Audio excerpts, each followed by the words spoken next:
Hey guys, um, I'm running out of ideas. So today I'm going to be doing a little something stupid, but random, I guess.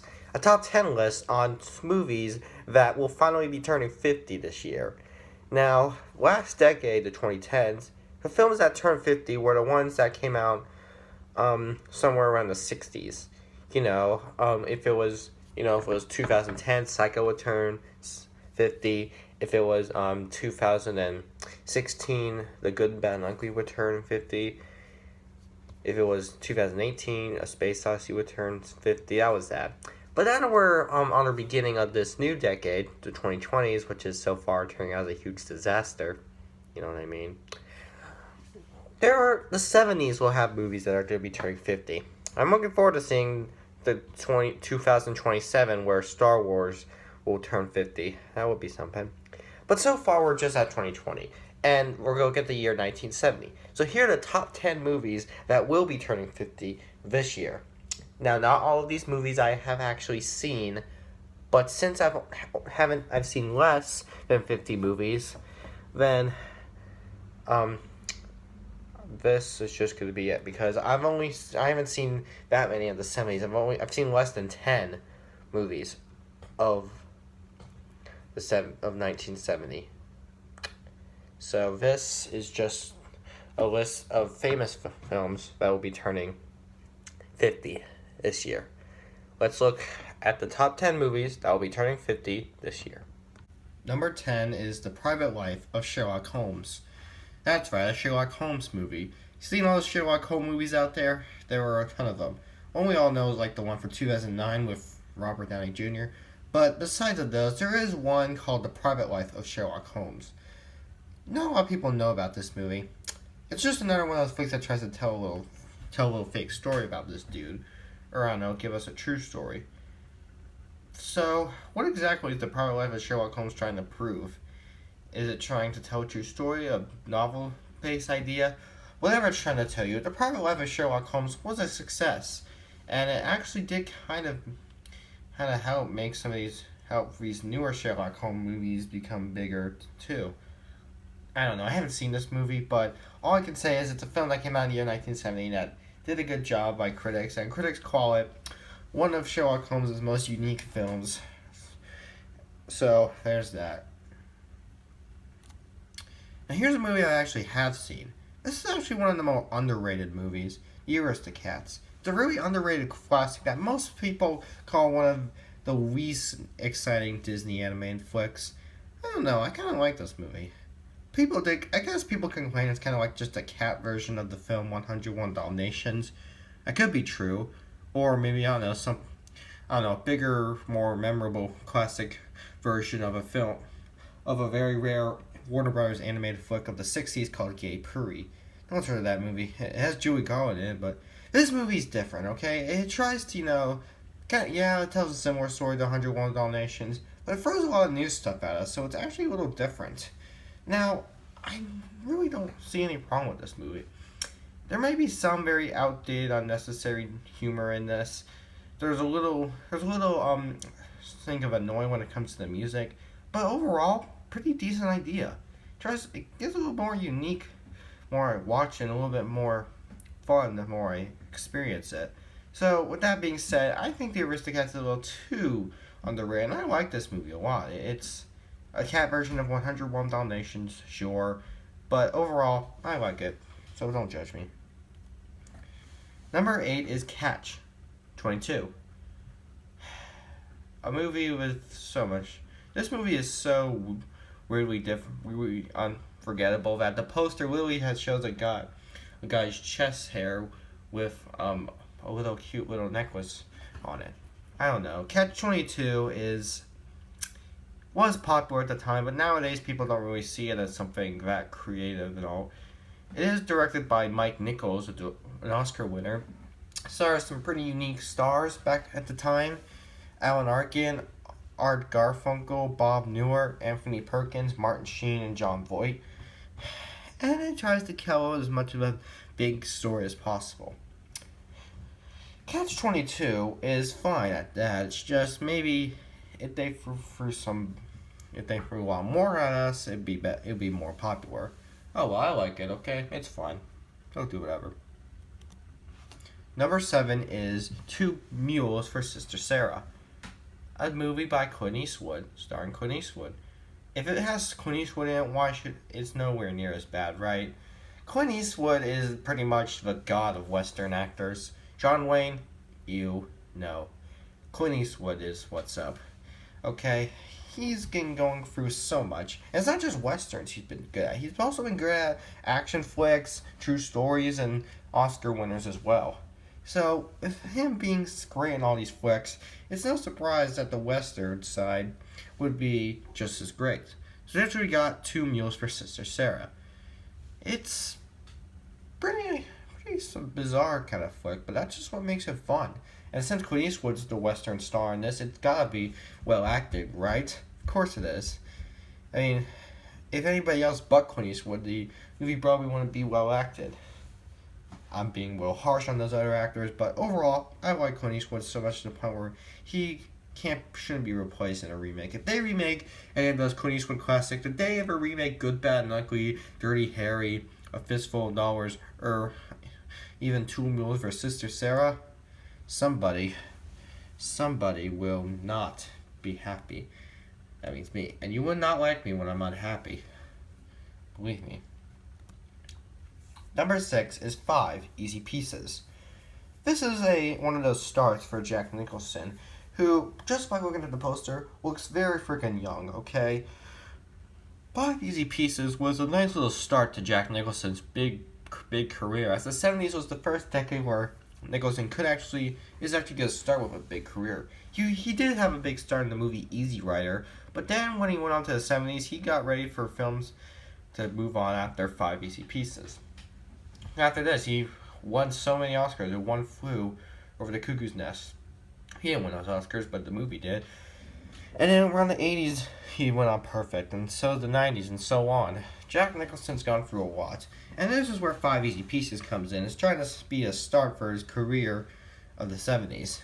Jack did not know what he was getting to. He was about to get for a huge, incredible career. But when this movie came out, he did not know that. 5 Easy Pieces. More like 5 easy tips to make a great Jack Nicholson movie. And those tips could be found in this movie. That's kind of just it. Number 5 is Tora. Tora. So, yeah. This is one movie we kind of all have been reading about. Tora is a movie that tells the story of Pearl Harbor. And it tells it from both Americans and Japanese. What? Anyway, Tora was pretty popular at the time. Everybody loved it. People were going to claim it to be called one of the greatest movies of all time in the future. Wrong. They were wrong, but this wasn't really that. But Tora, I don't know why I keep calling it that, is really impressive because, like I said, it tells the story of Pearl Harbor unlike any other film back then. And even the films now don't tell a story about Pearl Harbor that's unique. So I kind of like that. Sorry, this camera's starting to die out. Alright, off topic, but why am I crewing a computer? Well, ever since I got my new camera, I couldn't find the screen recorder I used for my old one. It just wasn't cooperating, so unfortunately this is the best I can do, and I'm just gonna have to get used to it. If you don't like it, unsubscribe. Anyway, Tora. A nice movie. Number 4 is MASH. What inspired a new famous television series? MASH, whatever, is a war movie that was also known as a comedy, yet still did win a lot of awards. Got nominated for a bunch of awards. It was even nominated for Best Picture. Looking at the poster, this was nominated for Best Picture? What?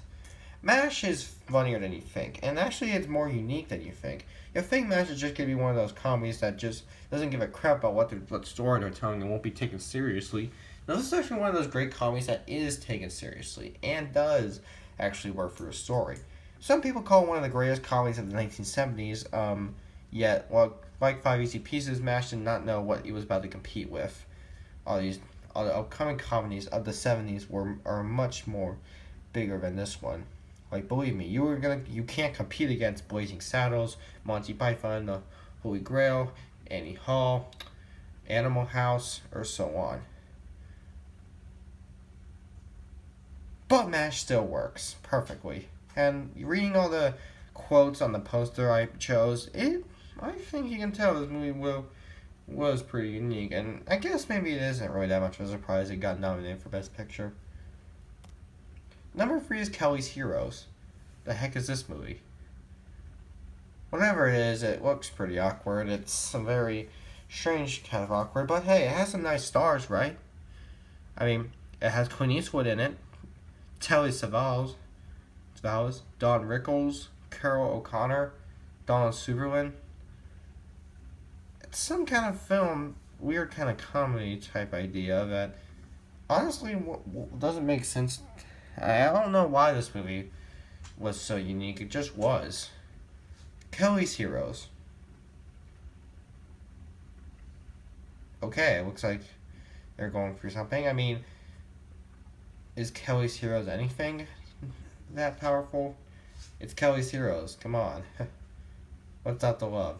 Right? I mean, Clint Eastwood, right? Yeah. Huh. Number 2 is Little Big Man. It's a Western movie starring Dustin Hoffman. What? Dustin Hoffman is a great actor, yes. But for a movie like this, really?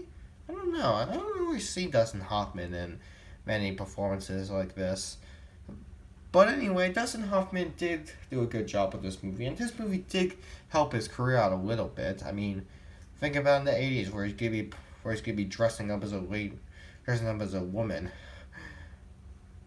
Little Big Man may sound like a dumb idea, but actually was really unique, and did get a lot of great critics calling it a great movie. Some critics even call it one of Dustin Hoffman's greatest performances ever in the history of his entire career. Some even call it his number one best.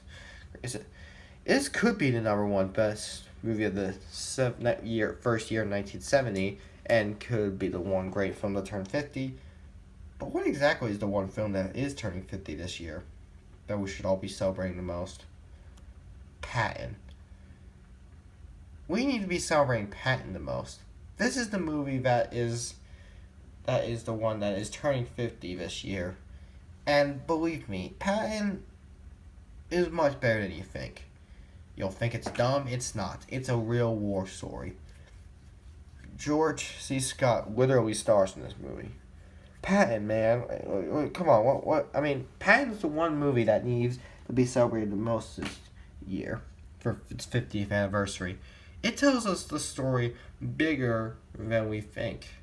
Patton does not play around. They do not joke around at all. They actually give us the right kind of stuff. The quotes on this movie poster all explain the right. The epic American war movie that Hollywood has always wanted to make but never had the guts to do before. You may never have another experience like it. Evidently, someone believed that the public had come of age enough to take a mature film about a real war with a hero villain in all his glorious and vainglorious humanity. Patton is all that. And believe me, it is more to praise. Does anybody remember the iconic opening scene with him making a big speech behind the American flag? If you don't remember that speech, you must not know what the year 1970 is all about. For the years of uniqueness, Patton is the one movie that is surely capable of becoming a huge classic. And this year it is reaching its 50th anniversary, and it's the one film that deserves that treatment.